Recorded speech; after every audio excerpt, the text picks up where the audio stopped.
সাহাবায়ে কেরাম অর্ধেক সময় কোরআন খুলতেন, কান্নাকাটি করতেন, আধ্যাত্মিক স্পিরিচুয়ালিটি, আধ্যাত্মিক চর্চা করতেন, আর বাকি সময় তারা তাদাব্বুর করতেন। আব্দুল্লাহ ইবনে মাসউদ বলেছেন রাদিয়াল্লাহু আনহু, আনজালাল্লাহুল কুরআনা লিয়াতাদাব্বারু ফাজআলু তিলাওয়াতাহু ইবাদাহ। কোরআনকে আল্লাহ পাক তাদাব্বুর করার জন্য পাঠিয়েছেন, গবেষণা করার জন্য, শুধু ইবাদতের জন্য না। মানুষ শুধু ইবাদত করাটাকে কাজ মনে করে। আমার ভাইরা, তো কোরআনে কি আছে? কি পলিটিক্যাল সায়েন্স আছে? এতগুলো বলা সম্ভব না, একটাই বলি। আলহামদুলিল্লাহ, একটা কথা আল্লাহ পাকের নিয়ামত হিসেবে আপনাদেরকে আমি দাওয়াত দিতে চাই, স্বীকার করতে চাই, এটা আল্লাহ পাকের নিয়ামত।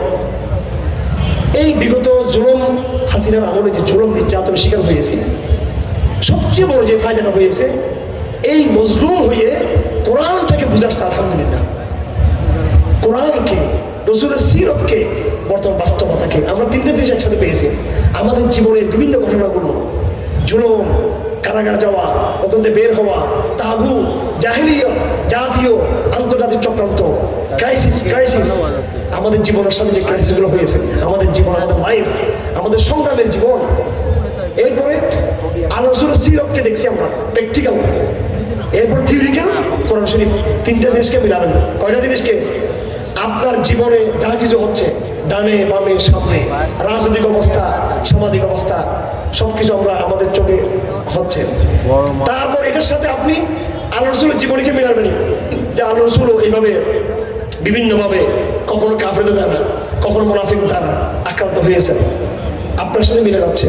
তারপরে কোরআনকে গবেষণা করবেন। এটাকে আমি নাম দিয়েছি ট্রায়াঙ্গেল, ত্রিভুজ। আমার লাইফ, আমার নবীর জীবনী এবং আমার আল্লাহর বাণী, এই তিনটাকে যে ব্যক্তি এক করে চলবে, ইনশাআল্লাহ তাকে কেউ ঠেকাতে পারবে না, ইনশাআল্লাহ। কথা বুঝতে পারছেন আপনারা?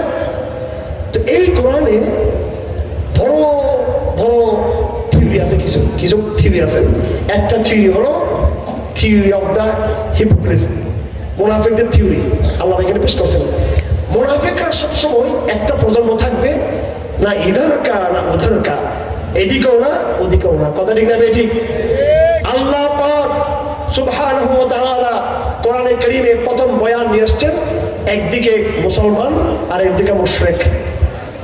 এরপরে আল্লাহ পাক বলছেন, মুশরিকরা পরাজিত হওয়ার পরে মুসলিম সমাজের মধ্যে আবার দুইটা দল, একটা পিওর মুসলমান, আলিফ লাম মিম, আহাসিবান নাসু আন ইউতরাকু আন ইয়াকুলু আমান্না ওয়া হুম লা ইফতানুন ওয়ালাকাদ ফাতান্নাল্লাযীনা মিন ক্বাবলিহিম ফালায়ালামান্নাল্লাহু আল্লাযীনা সাদাকু ওয়া লায়ালামান্নাল কাযিবিন।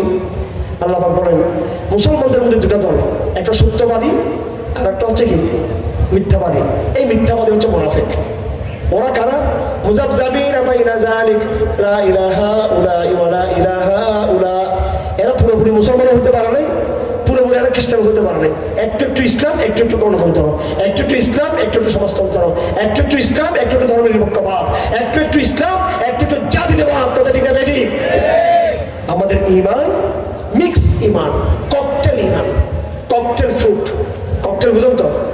ফ্রুটের মধ্যে আম, আপেল, কমলা, লেবু, তারপরে মালটা, সব মিলে ককটেল। আমাদের কিছু আমেরিকা, কিছু ভারত, কিছু কোরআন, কিছু হাদিস, কিছু বাংলাদেশিবাদ, কিছু গণতন্ত্র, সব মিলেই তো বাঙালি মুসলমান। কথা ঠিক না? ঠিক।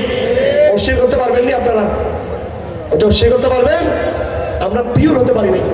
আমেরিকানরা পিওর ডেমোক্রেটিক, পিওর লিবারেল। খেয়াল করেন, আমেরিকানরা একেবারে বিশুদ্ধ লিবারেল। কথা ঠিক না? ঠিক। আমেরিকানরা বিশুদ্ধ বেঈমান, বিশুদ্ধ কাফের, একেবারে অরিজিনাল কাফের। আর আমরা সাহাবারা বিশুদ্ধ ঈমানদার। মাঝখানে আমরা একটু ঈমান, একটু আমেরিকান পন্থা। কথা ঠিক না? ঠিক। এই জায়গা থেকে বেরিয়ে আসতে হবে।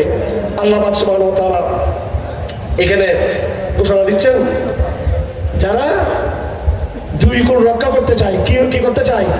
দুই কুল রক্ষা করতে চায়, তারা হচ্ছে হিজবুশ শাইতান। মুনাফিকদের পরিচয় হলো, আলাম তারা ইলাল্লাযীনা তাওয়াল্লাউ কওমান গাদিবাল্লাহু আলাইহিম। মুনাফিকদের পরিচয় হলো, তারা আল্লাহর শত্রুদেরকে ভালোবাসে। আল্লাহ পাক বলেন, উলাইকা হিজবুশ শাইতান, এরা হচ্ছে শয়তানের দল। আর তার বিপরীতে আল্লাহ পাক সুবহানাহু ওয়া তাআলা মুমিনদের পরিচয় দিয়েছেন।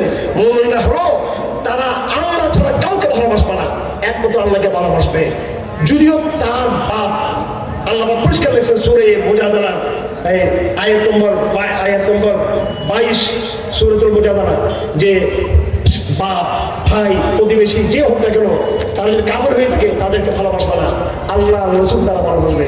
আল্লাহ পাক বলেন ওরা হচ্ছে উলাইকা হিজবুল্লাহ, এরা হচ্ছে আল্লাহ পাকের দল।